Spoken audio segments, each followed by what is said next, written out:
তো আজকে যে চ্যাপ্টারটা শুরু করছি সেই চ্যাপ্টার নাম কি সেটস। ঠিক আছে, যে ব্যাপারটা বোঝাচ্ছি। সেটস এর ডেফিনেশন তোকে আমি ওই প্রথম চ্যাপ্টারটা পড়ানোর সময় তো দিয়েছিলাম। সেটস কাকে বলে? সেট কি, সেটার ডেফিনেশন হচ্ছে মানে ন্যাচারাল নাম্বার সেট, মানে ন্যাচারাল নাম্বার চ্যাপ্টারটা পড়ানোর সময় সেটার ডেফিনেশন কি? সেট ইজ আ, একই ব্যাপার, set is a collection of well defined distinct elements or symbols.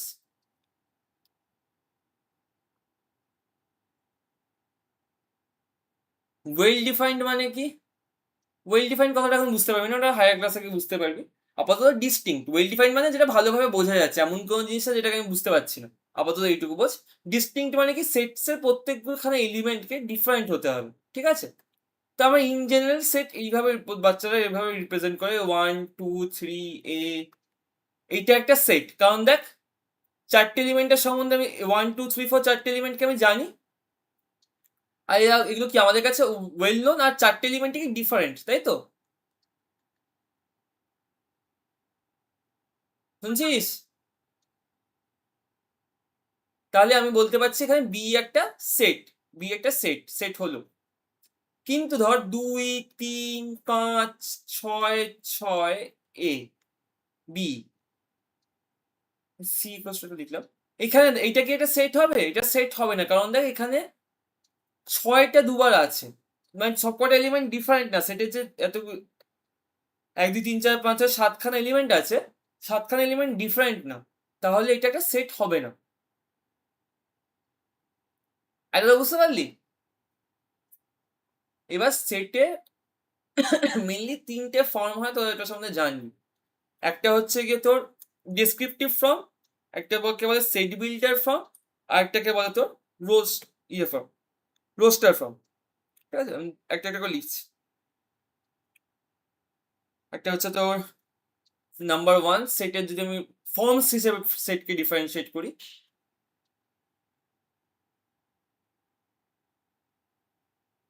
Number 1 হচ্ছে আমার descriptive form.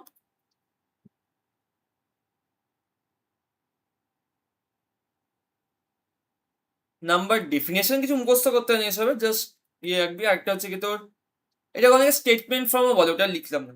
Descriptive form. Second হচ্ছে আমার রোস্টার ফর্ম বা ট্যাবুলার ফর্ম।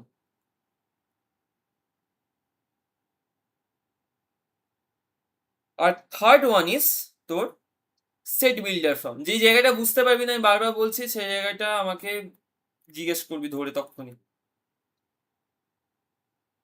ঠিক আছে, এই তিনটে ফর্ম হয়। এবার এই তিনটে ফর্ম কি কি, আমি একটা সেট নেব, সেটাকে আমি ডিফারেন্ট ডিফারেন্ট ফর্মে লিখবো। ঠিক আছে, দিয়ে ধর একটা ডেসক্রিপটিভ ফর্ম একটা সেটকে কিভাবে লিখতে হয়।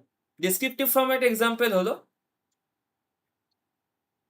এ ইকুয়ালস টু, এরকম করে লিখে এ একটা সেট যেটা ইকুয়ালস টু কি, দা ডেসক্রিপশন দেবো। ডেসক্রিপটিভ ফর্ম আমরা কি করি, ডেসক্রিপশন দিই, কোন কি কি এলিমেন্ট আছে সেগুলোকে ডেসক্রাইব করছি ওয়েল ডিফাইন্ড ভাবে।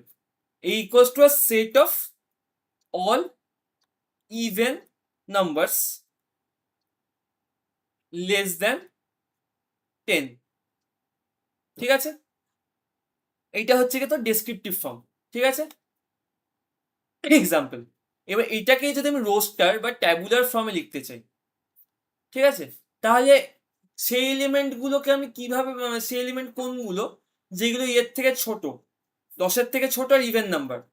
10-এর থেকে ছোট ইভেন নাম্বার তো তোর 2 4 6 8, এগুলো সব 10-এর থেকে ছোট, আর ইভেন নাম্বার এগুলোই তো আছে, রাইট?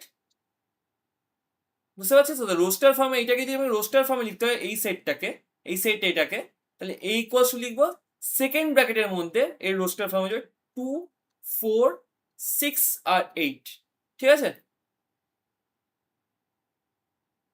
হলো। এবার এই ধর আমাকে এইটা সেটটা আছে রোস্টার ফর্ম 2 4 6 আর 8। এইবার এই সেটটাকেই আমি লিখতে চাইছি সেট বিল্ডার ফর্মে। ওকে, তো সেটা কিভাবে লিখতে হবে? সেটা হয়ে যাবে, সেটা এইভাবে লিখি এ ইকুয়ালস টু প্রথমে একটা এক্স লিখবো, x x is such that, এই দুটো ডট মানে হলো এই দুটো ডটের লেখার মানে হচ্ছে এই সাইনটা বলে সাচ দ্যাট, এটাকে আমরা সাচ দ্যাট বলে পড়ি। তারপর আমি এখানে কি x is a even number which is less than 10, মানে আমার এখানে কি ছিল, এ সেটটা কি ছিল, the set of collection of all even number which are less than 10। তাহলে আমি এখানে কি বলছি, এখানে করে লিখছি x is such that x is even and x is less than 10। এইভাবে এইটা একটা রিপ্রেজেন্টেশন, বা এটাকে আমি এইভাবে লিখতে পারতাম, x is even in the form 2n এরকম, মানে এক্স ইজ লেস দ্যান 10, এরকম অনেক কিছু লিখতে পারতাম। সেসব আমার এখন অনেক কমপ্লিকেটেড হয়ে যাবে, ওটা বড়দের জন্য, ওটা তোর এখন দরকার নেই, ঠিক আছে।